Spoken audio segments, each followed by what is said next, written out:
dirigirme a ti, Damián, y que nos contara un poco la diferencia que has visto has estado algunos años en el CEDI Valdarán trabajando y ahora has pasado a trabajar en un equipo nacional como Andorra.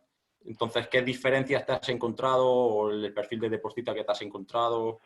¿Qué diferencias has encontrado en ese salto? En primer lugar, muchas gracias por brindarme la oportunidad de estar en esta conferencia. Principalmente, lo que me va a marcar todas las diferencias que me pueda encontrar es, sobre todo a nivel de presupuesto, que nos va a permitir hacer unas cosas u otras.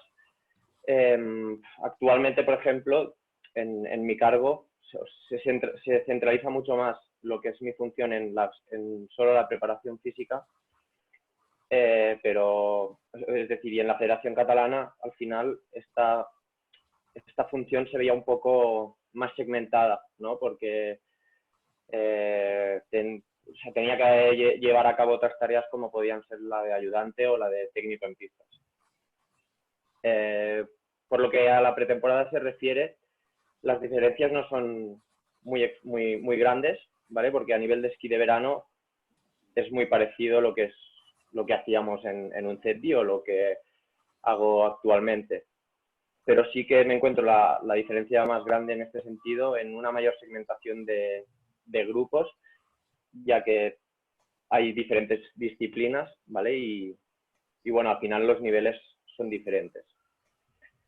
Por lo que respecta a la preparación física, el cambio sí que es bastante notable en lo que puede referir entre un CEDI o un equipo nacional, ya que en este último pues los atletas son de mayor edad, por ejemplo, y el trabajo que tienen un bagaje mucho mayor en lo que puede ser en la preparación física. Esto es a lo que refiere al periodo de pretemporada, pero luego en periodos de aproximación en el periodo competitivo, cada grupo sí que empieza a trabajar de forma más autónoma, ¿vale? Y ahí se marcan más las diferencias entre las diferentes estructuras. Y en este sentido, en el CETI se tiene que mantener, se mantenía más unido, y en el equipo nacional pues tenemos la obligación de individualizar más según las necesidades de cada atleta. Ok. Es a partir de... Vale, no, sí. No, continúa, perdona, Daniel, que pensaba que habías terminado. Bueno, no, al final es que lo que iba a contar ahora iba muy relacionado con esto, así que... Vale. Simplemente que es decir, también la diferencia mayor es que el tiempo del preparador físico implica dividir, el tiempo del preparador físico en los diferentes grupos. Yo no me puedo partir en 8 y, por ejemplo, en la federación, en el CEDI, pues disponía de 2 grupos y me podía segmentar pues un tiempo con un grupo y un tiempo con otro grupo.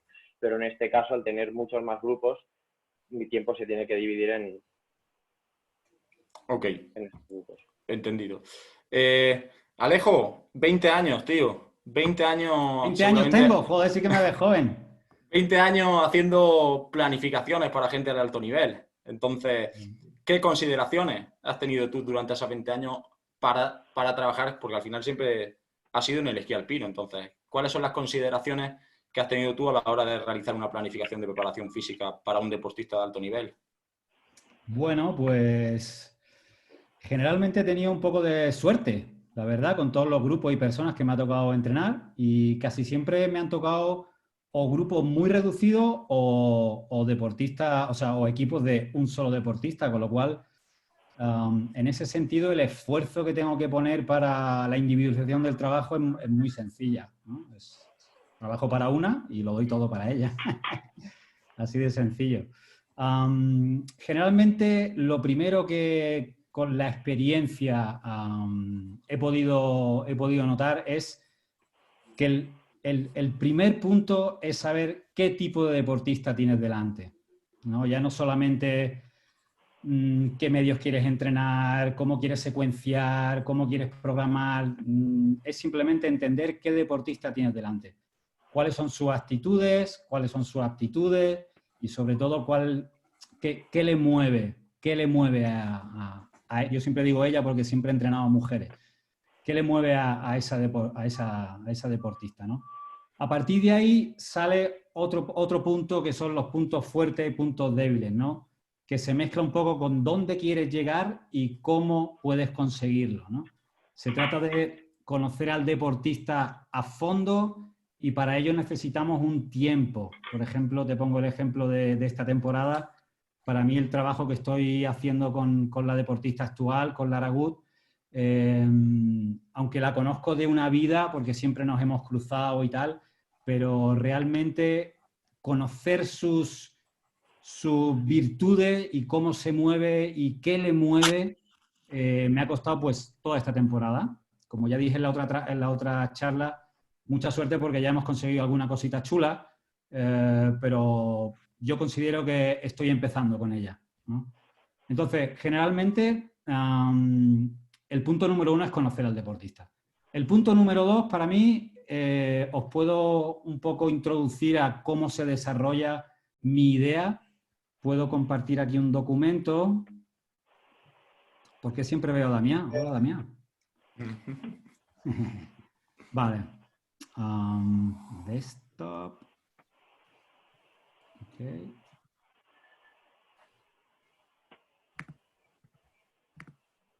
No lo consigo, ¿no? Sí, a ver. Un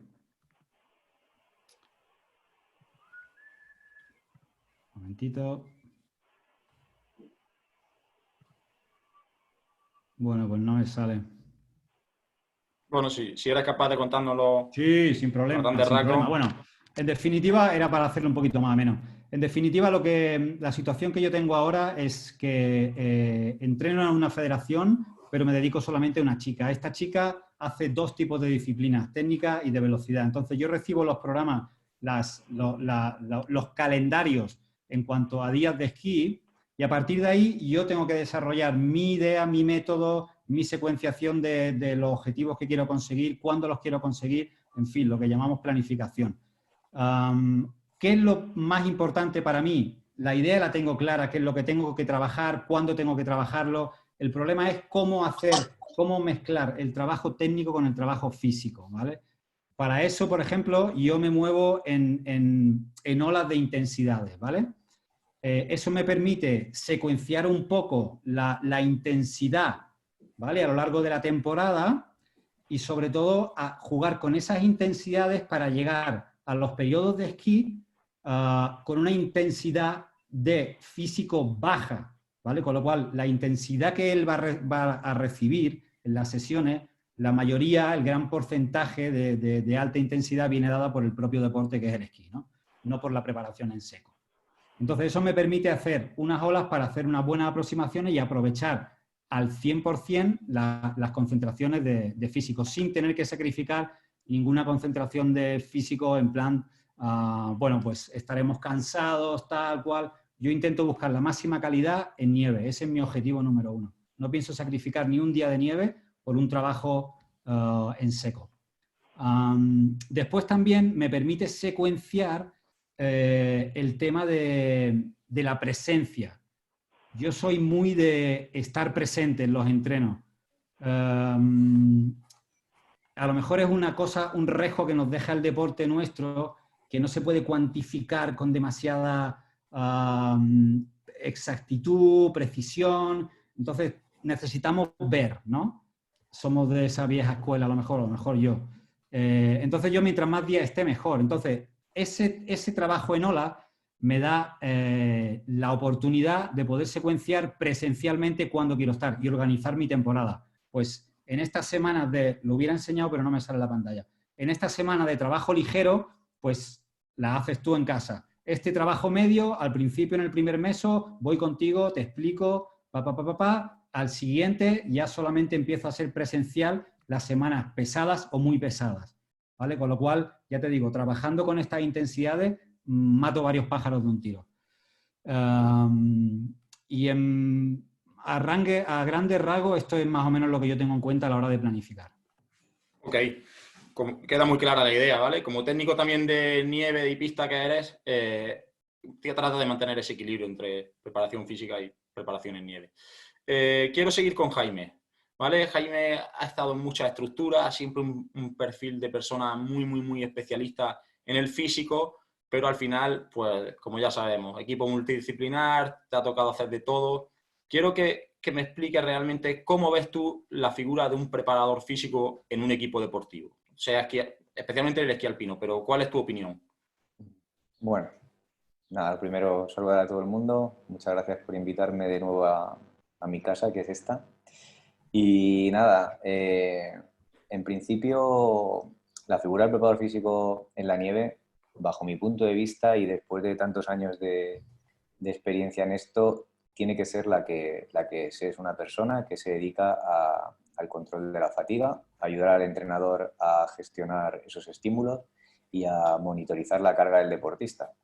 Eso es lo que tiene que hacer, bajo mi punto de vista, un preparador físico, es darle al técnico, que es el jefe, que es el que manda, tienes que darle la información que él se le puede escapar porque o no la conoce o tiene otras preocupaciones, y principalmente son cuánto de estresado está tu deportista en todos los aspectos, tanto a nivel psicológico si llegas, como a nivel de fuerza, como a nivel de resistencia, como a nivel de técnico o lo que sea. Yo, para mí, esa es la función. En el esquí, todos hemos estado ahí. Hay que viajar, hay que hacer cronos, hay que hacer... Uy, me estoy oyendo por ahí. Sí. No sé si... hay que ayudar en pista, hay que coger palos, hay que marcar, hay que quitar el trazado, y eso forma parte. Mi experiencia, cuando un preparador físico se vacía demasiado en eso, se enfoca demasiado en eso, pierde calidad en lo demás. Y yo me gustaría contar esta cosa que descubrí a medida que me iba saliendo de esa función tan de crono, vídeo, palos, y empecé a funcionar más en la parte de preparador físico, gimnasio, monitorizar entrenamiento, control de cargas. Lo que me di cuenta es que mi fatiga me afectaba a nivel de pensar lo que los deportistas estaban fatigados, y hace perder un poco la relación. Estás demasiado en el bosque y no ves los árboles, ¿no? Yo estaba cansado, yo estaba... generalmente un final de Ushuaia estaba muerto, y a lo mejor los deportistas no estaban tan muertos, pero mi sensación de fatiga afectaba a decir, no, hoy regenerativo, dejabas de entrenar porque yo estaba cansado. Ahora, cuando tú te sales de ahí y no estás cansado y empiezas a valorar, te das cuenta que a lo mejor el deportista no está tan cansado, ha hecho 6 bajadas y se ha ido al restaurante y está bien, puede por la tarde entrenar o puede hacer un tipo de trabajo distinto al que generalmente hacíamos siempre, que es trabajo regenerativo y poco más o compensatorio. Entonces, la figura del preparador físico, bajo mi punto de vista, como en todos los deportes, tiene que ser puramente esa, la del control de la fatiga, y para eso, cuanto más centrado estés en eso, mejor. Muchas gracias, Jaime. Queda muy clara la idea. Ok, ahora quiero pasar a Jesús como responsable de la preparación física en la Refedi. Cuando tú creas un modelo de deportista en la Refedi, un modelo de deportista, de esquiador, de alpino en España, ¿en qué cualidades físicas te centras para desarrollar, para crear el mejor deportista posible? Bueno, buenas tardes a todos, antes de nada. Vale, 3 cualidades, ¿no? Entonces, sin darle más importancia a una que a otra, ¿vale? Y con una visión reduccionista y simplista de lo que es el deporte, creo que el esquí es un deporte de gestión de fuerzas tanto internas como externas, ¿vale? Entonces, el deportista tiene que gestionar esa inercia que va soportando a lo largo del trazado. Entonces, una de las primeras cualidades que yo le daría importancia es el trabajo de la fuerza, en todas sus manifestaciones, especialmente todas las que tienen que ver con la fuerza explosiva, la fuerza máxima y la resistencia de la fuerza. Esa capacidad de aplicar fuerza a lo largo del tiempo, es decir, cuanto el deportista sea más resistente, no se pierda esa capacidad de generar fuerza a lo largo del tiempo, se cansará menos y podrá producir un rendimiento mayor. Esa cualidad de generar fuerza en el espacio, en el tiempo, la relacionaría con otra cualidad que yo le daría mucha importancia, que es el trabajo de la potencia anaeróbica, que tiene un factor más metabólico, que aplicando fuerza durante una duración de 40 segundos a minuto y medio, 2 como mucho, que deportista. Y Otra cualidad o otra manifestación de la fuerza que últimamente no, desde hace ya mucho tiempo se viene trabajando, pero quizás no se ha sabido trabajar bien, es el trabajo o la fuerza del core, ¿vale? Porque está clarísimo que para generar una habilidad distal con los miembros, es decir, nosotros decíamos con las piernas, para ser hábil y preciso con los pies, tenemos que gestionar todas esas fuerzas, pero que no se disipen en toda la cadena, ¿vale? Que si yo las permito desde el pie hasta que yo las freno con el tronco, que no se pierdan esas fuerzas en el camino. Entonces, es importantísimo trabajar esa fuerza del core, pero teniendo en cuenta que esa musculatura de la estática, hay que trabajar esa musculatura como músculo estático y no como dinámico. Es decir, olvidar mucho de hacer los típicos abdominales, los crunch o ejercicios dinámicos, porque no estamos trabajando esa musculatura con su función, que es la estática, ¿vale? Cuando hacemos una sentadilla, tenemos musculatura que nos soporta el chasis, ¿vale? Esa es la musculatura de la estática, pero la musculatura de la dinámica la que genera esa potencia y esos desplazamientos articulares, ¿vale? Entonces, creo que a lo largo del tiempo se ha desvirtuado mucho cómo trabajar esa cualidad, ¿vale? Y como tercera, siendo un deporte de adaptaciones, le daría mucha importancia a todo el tema de coordinación, habilidades perceptivas, de espacio-tiempo, de cómo leer el espacio y el tiempo, y la toma de decisiones. Entonces, la fuerza en todas sus manifestaciones, la potencia anaeróbica, esa capacidad de generar fuerza en un periodo de tiempo determinado, si hacemos slalom, periodo más corto, si hacemos velocidad, periodo más largo, y esa capacidad de toma de decisiones y en el espacio-tiempo. Esas tres. Ok, está claro que siempre has sido un amante de la fuerza, Jesús, eso no lo vamos a descubrir ahora. Vamos a seguir, ¿vale? Damián, sigo con la particularidad de Andorra porque a mí me llama la atención, ¿no? En comparación a otros países grandes en cuanto a territorio, en cuanto a organización, pues seguramente es más difícil coordinar todo el sistema deportivo. Ahí en un territorio tan pequeño, ¿cómo lo haces tú? ¿Cómo te organizas? Al final, o sea, realmente al final el hecho de que sea un país pequeño simplifica muchísimo las cosas.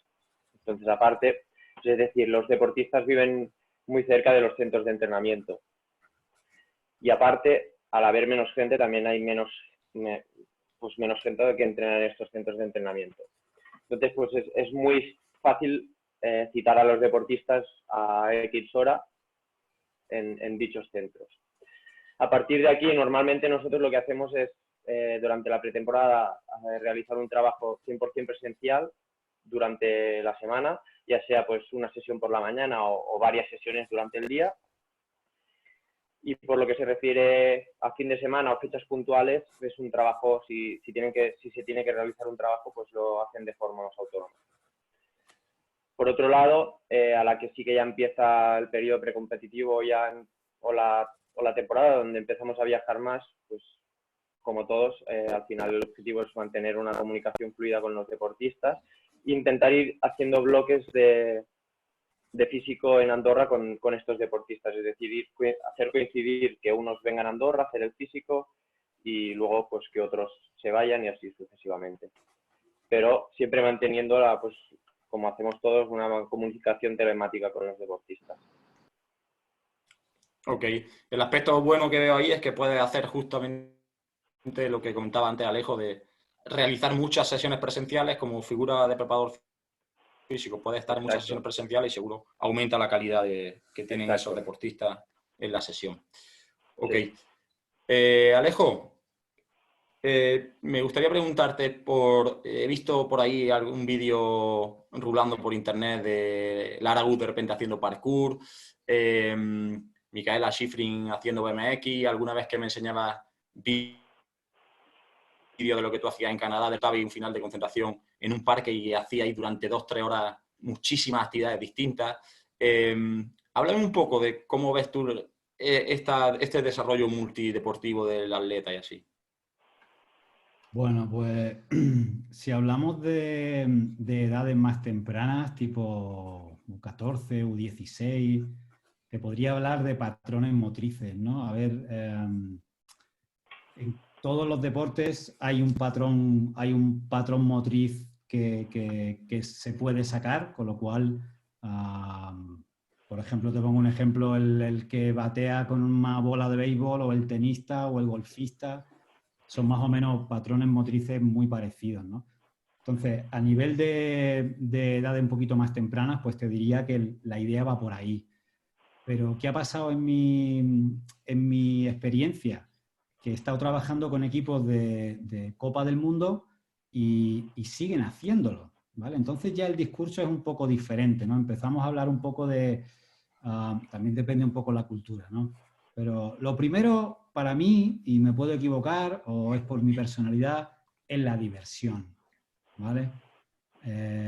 A lo mejor ha sido por el paso mío por Norteamérica, pero creo que divertirse es una parte importante. Hay muchas formas de divertirse, no quiere decir reír, sino divertirte. Puedes divertirte sufriendo, ¿vale?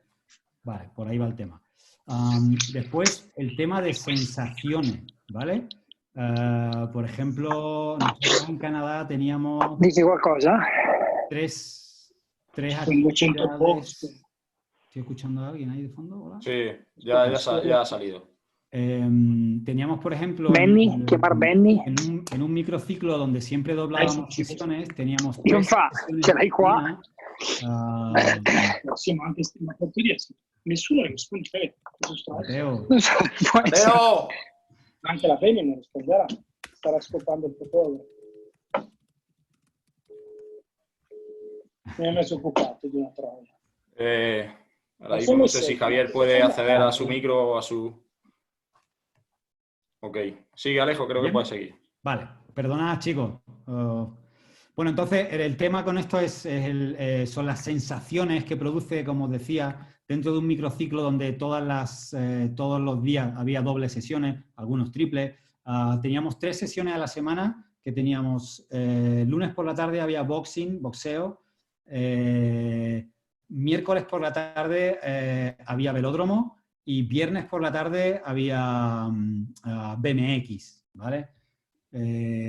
Por ejemplo, el boxeo, pues a nivel de confrontación, a nivel de sacar la agresividad que tienes dentro, el ímpetu, ¿vale? Todo tiene un trabajo físico atrás que podemos aprovechar, ¿vale? Pero el objetivo número 1 es eso, es el enfrentamiento en cuanto al boxeo. Por ejemplo, el velódromo, pues es un trabajo 100% metabólico, pero también un trabajo de equipo, puesto que el rendimiento en el velódromo viene definido un poco por los relevos, ¿vale? Para intentar mantener ritmos altos. Con lo cual, cooperación. Y luego el BMX, pues era prácticamente todo, ¿no? Lo que es la conducción de la bici, con la similitud de la conducción en los esquís, todos los dubis, incluso al final llegábamos a hacer incluso cosas bastante grandecillas, porque las chicas iban mejorando su nivel. Con lo cual, defiendo al 100% el tema multideporte, ¿no? Como lo has llamado. Y sobre todo, con mayor importancia todavía en edades un poquito más tempranas. Ok, está muy claro. Jaime, como he dicho al principio de la presentación, lleva un tiempo en el que está muy relacionado con gente del triatlón, con ciclistas, y a mí me llama la atención de esos deportes cómo tienen todo prácticamente controlado, hasta gente de no muchísimo nivel, vatios, ritmo de carrera, ese tipo de cosas. Entonces, ¿qué nos puedes contar ahí? ¿Cómo crees que se podría transmitir esto del esquí alpino, que se podría llegar a, no sé si a esos niveles, pero a parecernos algo? Bueno, a ver, hay una cosa que me gusta de un autor que dice que es Michael Boyle, que os lo recomiendo si alguien no lo conoce, Michael Boyle, con Y, B-O-Y-L-E. Él dice que el 90% de los deportes son muy parecidos, ¿no? Todos, el primero yo, nos creemos que nuestro deporte es especial porque tiene muchas variables y eso sucede así, ¿no? Por ejemplo, el esquí alpino tiene que ser de los deportes más difíciles en ese contexto, ¿no? O sea, al final tenemos 1000 variables que no se controlan y en el que, como bien dices, Ángel, controlar la carga es muy difícil. Hay maneras, yo intentaré decir las mías, pero no tienen por qué ser ni buenas ni malas. Y hay deportes en los que es más fácil, las variables son menores, pero son más fáciles. Pero al final, todos los deportes tienen la gestión de dos grandes variables, ¿no? Una es la carga aguda, es decir, lo que tú estás generando en los días en la sesión y en los días de los que vienes y hacia los que vas a ir, ¿no? Es decir, la carga aguda es el daño que yo estoy haciendo a mi deportista en los últimos 3-4 días y lo que quiero que hagan los siguientes 3 o 4 días, vamos a decir en el ciclo pequeño, en la semana, ¿no? Eso sería carga aguda. Y luego el siguiente concepto, que es el complicado, porque ese es fácil, ese es cuánto canso a mi deportista, pues bueno, con experiencia y tal sabes si lo estás cansando mucho o poco, pero lo difícil es la carga crónica, que es la que nos sirve para estar en forma, pero a la vez también la que nos hace asimilar o no asimilar entrenamientos, ¿no? O sea, por poner un ejemplo, no sé, vamos, lo digo un ejemplo muy tonto y muy fácil, pero que para que lo entienda todo el mundo, es el ejemplo de por qué cuando yo cojo 40 kilos y hago 6 sentadillas el primer día que voy al gimnasio, tengo agujetas, y cuando lo hago al cabo de las 8 semanas, 10 semanas, no tengo agujetas. La carga es la misma. Es decir, el estímulo es, entre comillas, debería ser el mismo. Pero ¿por qué en un momento sí y en un momento no? Por la carga crónica, ¿vale? Entonces, ¿qué se hace en los deportes de resistencia que quizás es más difícil en los deportes de estos también? Esquí, tenis, fútbol.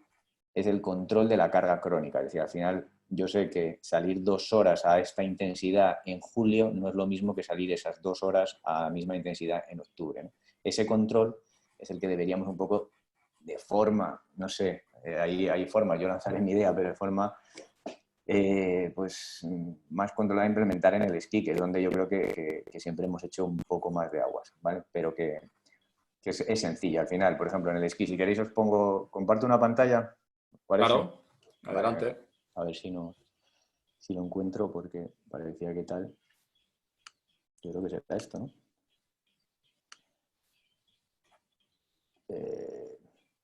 A ver, está pensando...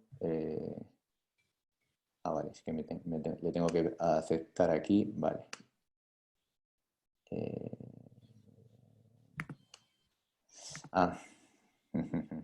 No me va a dejar porque tengo que dar permiso a toda esta historia. ¿Te ha pasado eso a ti, Alejo, antes, no? Correcto. Vale. Pues nada, a ver, la cuestión es muy fácil de ver, ¿no?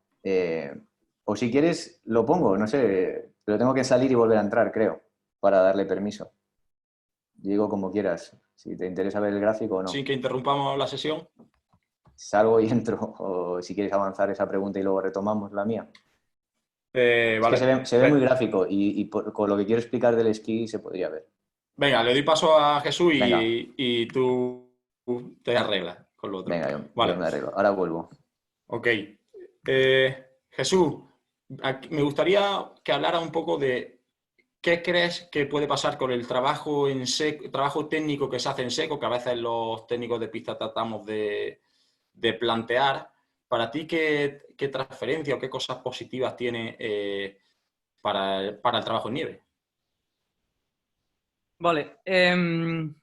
Cuando se habla de transferencia hay que tener un poco, creo, cuidado, porque creo que hubo un tiempo en el que se hablaba de transferencia y cuando decimos la palabra transferencia quiere decir que si yo hago una cosa me transfiere de manera positiva en otra cosa, ¿no? Entonces, en el caso del deporte, ¿qué quiere decir? Que si yo hago X actividad, tiene transferencia positiva en que yo tengo un mejor rendimiento esquiando, es decir, yendo más rápido. Entonces, yo creo que sí y no. Es decir, en función del contexto puede tener una transferencia, pero no a nivel de rendimiento. Y me explico. Por hacer patines en seco, cualquier ejercicio en seco, no estamos soportando, creo, esas fuerzas de las que he hablado antes, esa gestión de carga. Entonces, si no tenemos esa sensación de velocidad y soportamos esa inercia, creo que no vamos a tener una sensación igual y por tanto no creo que tenga una transferencia positiva en el rendimiento. ¿En qué contexto creo que sí puede tener una transferencia positiva? Cuando, por ejemplo, en jóvenes queremos que comprendan algún aspecto técnico-táctico, pues podemos utilizar ese tiempo en seco para que el chico se mire en el espejo, haga trabajo en patines, tú le expliques palabras técnicas que le va a hablar la nieve, entonces estamos ahorrando tiempo. Pero ya te digo, tiene esa transferencia a nivel de conocimiento, de aprender conceptos técnicos, tácticos, pero no tiene una transferencia positiva a esquiar más rápido, ¿vale? Entonces, sí y no. Sí tendría una transferencia en cuanto a eso y no al rendimiento.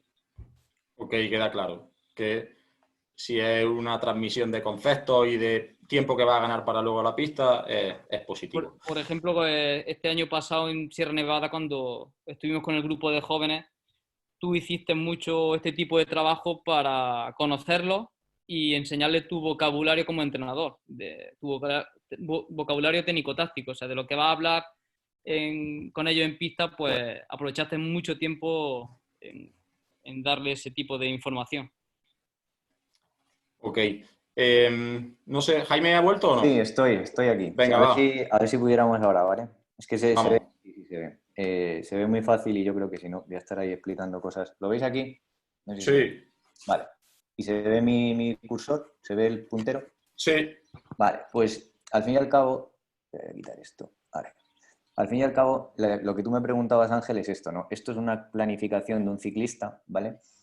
En el que están todos los datos metidos, el sistema, su reloj, su Garmin, todo eso que llevan ahora, toda esa tecnología, lo que hace es vuelca datos constantemente a una plataforma, que es esta, en el que todos esos datos, con algoritmos, con gente que sabe mucho más que nosotros de todo esto, le va dando unos indicadores de carga aguda y de carga crónica, ¿vale? ¿Qué pasa? Que en el esquí nosotros no tenemos esto. ¿Por qué? Porque no sabemos cuánto me cansa hacer un gigante de 20 puertas o un gigante de 40. No lo sé. Es un poco una verdad a medias, pero no lo sé del todo. No es como lo que sí que sé que es cuánto me cansa hacer 2 horas a 200 vatios en bici. Pero bueno, fijaros lo que sucede. El ciclista empieza aquí la pretemporada, ¿vale? O la temporada, y empieza a acumular estas líneas rosas que son carga aguda. Es decir, todo este bloque, yo sé que este ciclista está cansado. ¿Por qué? Porque está acumulando mucha fatiga. La línea amarilla lo que me indica es que se está viniendo muy abajo, es muy gráfico. Si está muy abajo, es que está cansado, ¿vale? Si esto está muy arriba, es que su fatiga está muy alta, ¿vale? ¿Qué voy a tener que hacer? En algún momento voy a tener que dejar recuperar, ¿vale? Esa carga, esa fatiga, la voy a tener que hacer subir, voy a tener que volverle a poner en un estado de asimilación, esos procesos que conocemos como supercompensación y todas estas cosas muy clásicas, ¿vale? Para volver a dar un estímulo de alta intensidad, para bajar, para subir, para bajar. Esto que nos lo explicaba muy bien Alejo, que es ese entrenamiento, ¿no? Por ondas o por olas o por ondulante o como lo quieras llamar, ¿vale? Aquí se ve muy fácil y tenemos el dato real. ¿Cuándo va a competir este sujeto? Pues cuando su línea azul, que es la carga crónica, eso es lo que os decía, esté más alta. ¿Por qué? Porque es el momento en el que más entrenamiento y mayor rendimiento va a tener, ¿vale? Si yo tengo un punto de mucha carga crónica, es decir, de mucho entrenamiento hecho y de poca fatiga, ¿lo veis aquí? Tengo mucho más alto aquí que aquí mi línea azul, es decir, he acumulado mucho entrenamiento y encima mi fatiga no está alta, está baja. ¿Cuándo va a competir este sujeto? Por aquí, ¿vale? Esto es lo que tenemos muy claro, más o menos controlado en deportes cíclicos porque hay mucha información, hay mucho vuelco de datos y está bastante protocolizado, ¿vale? Si yo compito con mi deportista aquí, pues no es el mejor momento. Y en el esquí a veces nos pasa eso, ¿eh? No calculamos bien esto, ¿vale? Y hacemos competir a mi sujeto aquí o aquí cuando veis que la carga aguda, es decir, la fatiga del sujeto está muy alta, ¿vale? Entonces, mi objetivo, dejo de compartir, a ver si vuelvo por aquí. Dejo de compartir.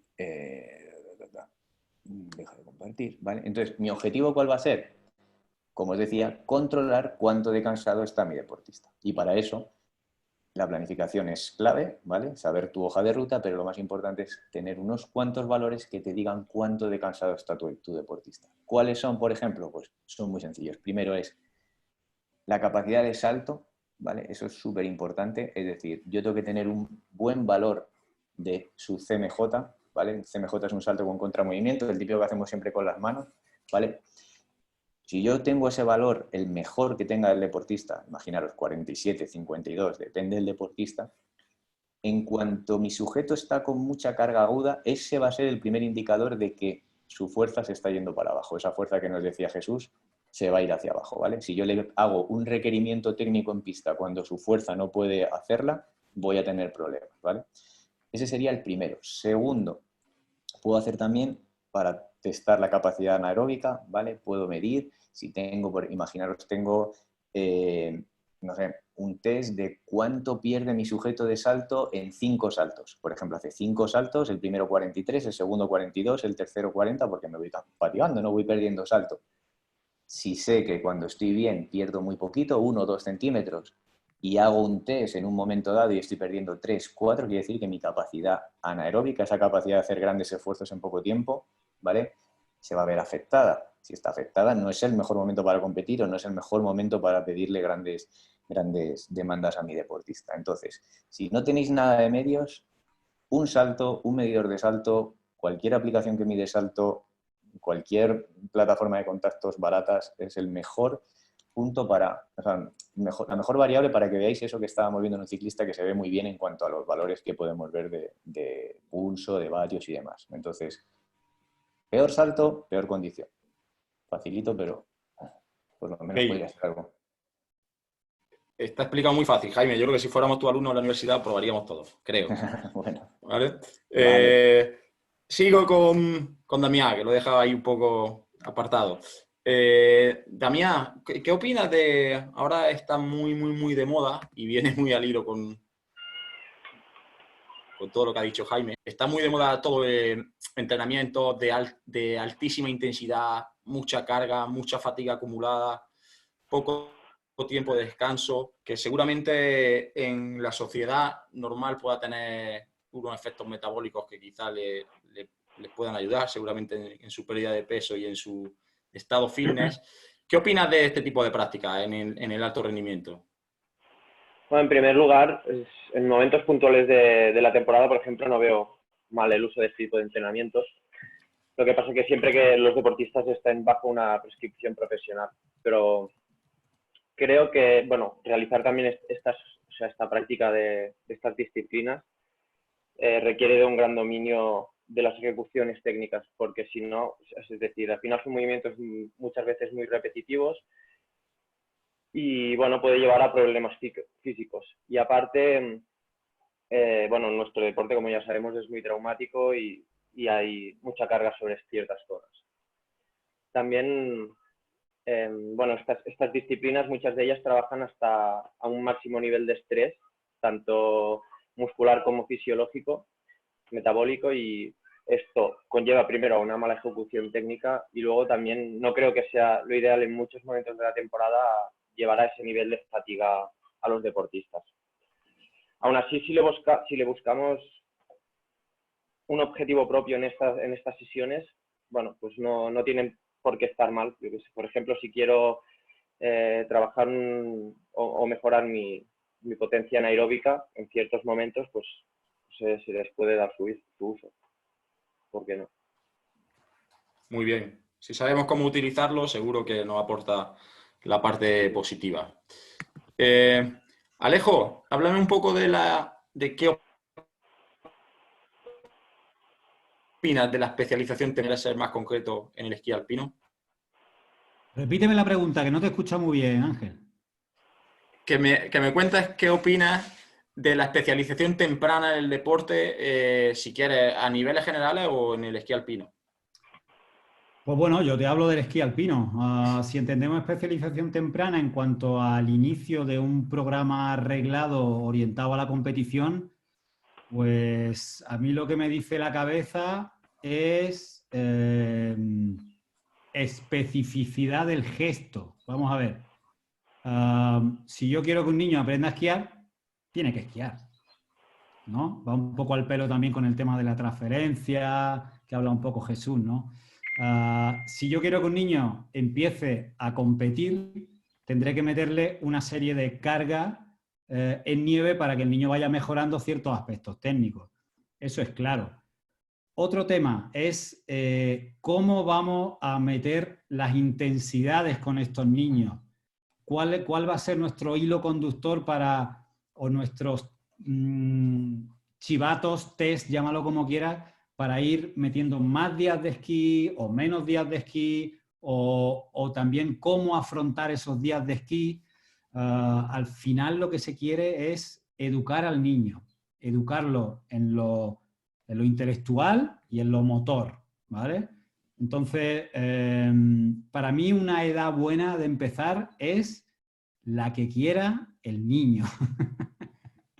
¿Vale? Si tú tienes un niño de 6 años, su padre es entrenador y lo único que ve en su casa son esquís, pues el niño va a querer esquiar, es claro.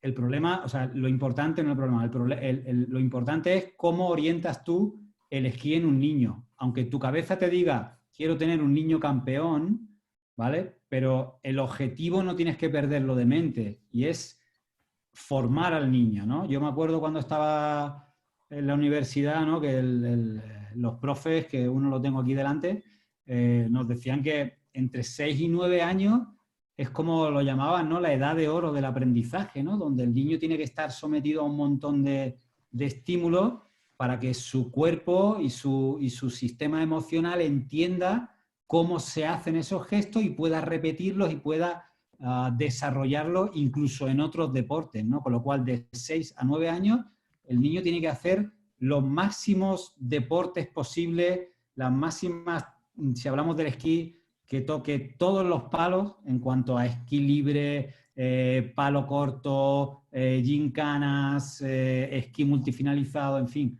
todos los medios que tenemos en el esquí. Eso sería una edad de referencia, ¿no? Después, si me habla un poco en cuanto a la especialización dentro de la propia, del propio deporte del esquí, en cuanto a disciplinas, pues ahí habrá 20.000 ideas diferentes, ¿no? Yo soy de la idea de empezar de manera jugada todo lo que sea posible, ¿no? A mí me gustaba mucho un proyecto que tenía la española, ¿no? Con algunas carreras de la Audi Cup, el descenso del mar, por ejemplo, en Sierra Nevada. Yo me acuerdo de los chavales, se lo pasaban bomba y aparte llegaban a meta y lo veía, ¿no? Se quitaban las gafas y era como, ¡wow! Me he tirado todo recto, todo, ¿sabes? Son pequeños estímulos que le acerca un poco las sensaciones que van a tener ciertas especialidades como el descenso o el super o el slalom o ya las disciplinas modernas estas, ¿no? Super combi y demás. Un día hablaremos de esas cosas. Vale. Y ya está, nada más que eso. O sea que bastante abierto. Para mí no hay una edad, no hay un tipo de trabajo, es simplemente aplicar el sentido común y sobre todo la única regla que podría decir es el respeto en la evolución biológica de los niños. Ok. Vale, Jesús, seguimos con tu especialidad, ¿vale? Te voy a hacer 2 preguntas en una, ¿vale? Quiero que me hables un poco de para ti cuáles son los mejores medios para trabajar la fuerza específica y luego también he visto muchísimas veces cuando diseñas los microciclos o las sesiones con los deportistas, he visto que te basas mucho en el índice de fuerza relativa que tiene un deportista. Entonces, bueno, háblame de las 2 cosas. La última parte no te he escuchado, la primera sí. Así que vale, la primera y luego... Vale. Entonces, responde la primera. En cuanto a medios para trabajar la fuerza específica, evidentemente yo creo que es esquiar, eso es lo primero. Si no se puede o se está en un periodo fuera de temporada, creo que lo que hay que replicar es un poco tanto la intensidad, la duración del esfuerzo y jugar con ejercicios que requieran percepción del espacio y del tiempo y toma de decisiones. Entonces, uno de las formas de trabajar esa fuerza específica o esas cualidades físicas específicas, para mí es el trabajo de circuito en el que impliquen todo tipo de habilidades a una alta intensidad y la que en sí tiene que tener un componente de toma de decisiones. Nosotros utilizamos mucho el circuito de corta duración, con muchas habilidades encadenadas y a veces que con toma de decisiones, incluso jugamos con el reglamento del juego, también jugamos o competimos y jugamos mucho con las reglas para generar esa motivación, porque claro, si vamos a hacer 5 o 6 series de un circuito mortal, pues cuando va a hacer la 4ª serie, si no tiene esa motivación extra por mejorar el tiempo, pues no se consigue esa intensidad que buscamos. Entonces jugamos mucho también con un formato de competición o esos piques con el tiempo, penalizaciones que le hagan pensar si fallo, ¿qué pasa? Si consigo esto, ¿qué pasa? Y bueno, esa es una de las formas que nosotros utilizamos en pretemporada para trabajar esta capacidad o esta cualidad. Ok. Y la segunda parte de la pregunta, siguiendo con el entreno de fuerza, que te he visto muchas veces cuando diseñas las sesiones y cuando diseñas los microciclos a los deportistas, un valor que para ti es muy clave, referencia de cómo están de forma o cuánto puede llegar a exprimirle, es el índice de fuerza relativa. Entonces, que lo explicaras un poco.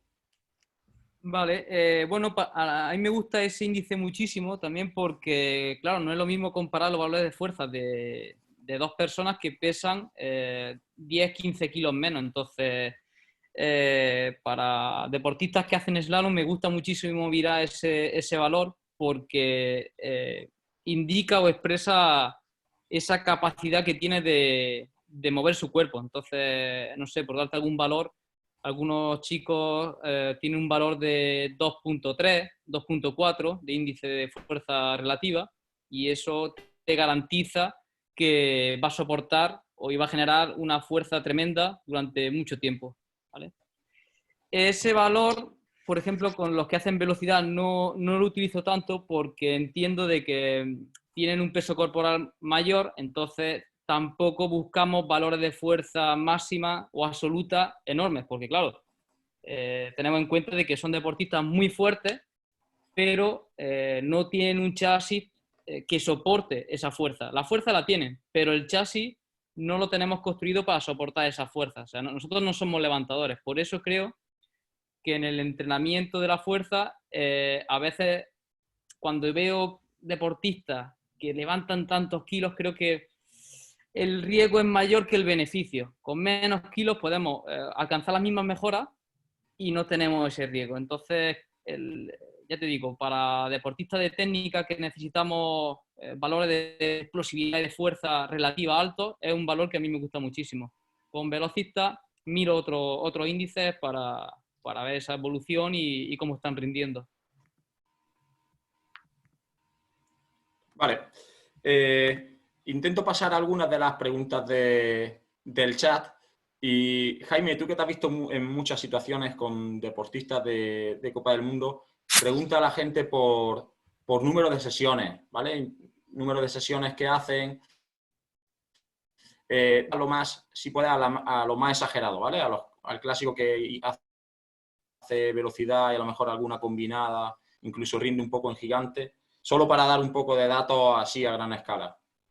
Bueno, pues yo he estado, a ver, depende un poco el modelo del entrenador, depende un poco de eso, de la edad del deportista y de un poco también de la condición física. Yo he tenido la suerte de estar con chicos jóvenes muy fuertes, que le podías hacer lo que quisieras. Hacíamos triple sesión, siempre doble sesión y triple sesión, y no había ningún problema. Nosotros nuestra única obsesión era controlar que se mantuvieran en esa fatiga constante. No teníamos una serie de valores un poquito más complejos que lo que he explicado, pero vamos, eran a través de la fuerza y demás, y con eso nosotros entrenábamos todos los días doble y triple sesión, ¿vale?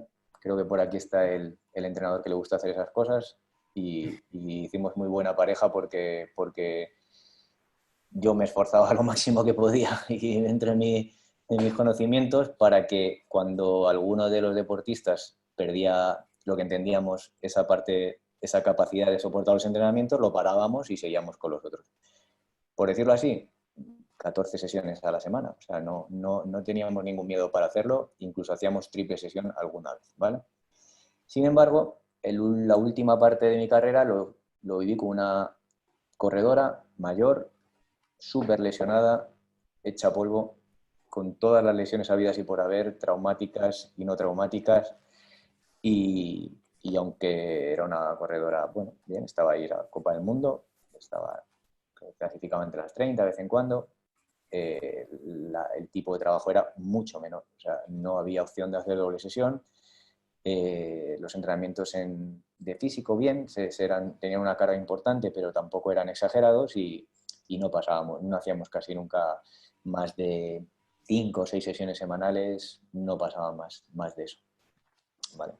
pero controlando la carga se puede hacer mucho. Yo, como norma general también, si los que nos están escuchando tienen a niños, diría que es más importante la frecuencia de entrenamiento, es decir, entrenar muchas veces y menos el volumen y la intensidad. Es decir, cuántas veces puedes entrenar y no cuánto y cómo puedes entrenar, sino lo importante es que entrenen y que tú controles su fatiga. Ok. Alguna de las preguntas del chat está relacionada con cómo se relaciona el preparador físico con el equipo médico, el equipo de fisios cuando aparece alguna lesión. ¿Me puedes comentar cómo lo hacéis vosotros, Damián, o cómo te organizas tú con tu equipo? Sí, al final primero tenemos un grupo interno entre el médico de la Federación Andorrana, luego un poco la persona que se encarga de la fisioterapia. Luego en ese grupo también estoy yo. Entonces, por ese grupo se filtra, lo filtramos nosotros luego a través de ese grupo. Lo que pasa es que tenemos una ficha de desarrollo de lesión que cada técnico tiene que rellenar donde se haya lesionado. Esta ficha llega a nosotros y a partir de aquí nosotros lo vamos filtrando.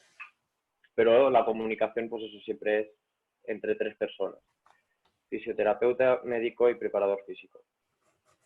Ok, ¿alguno de los 3 tiene especial relevancia a la hora de tomar la decisión de vuelta a la nieve o intensidad en el entreno post lesión? Sí, los 3. Al final siempre hay una visita médica. Luego hay mucha comunicación más fluida entre el fisioterapeuta y yo, y a partir de aquí buscamos un poco las intensidades, cuándo puede ir a la nieve, cuándo no, intentando siempre ser un poco objetivos. Ok. Vale, estoy ya pasando algunas de las últimas preguntas del chat.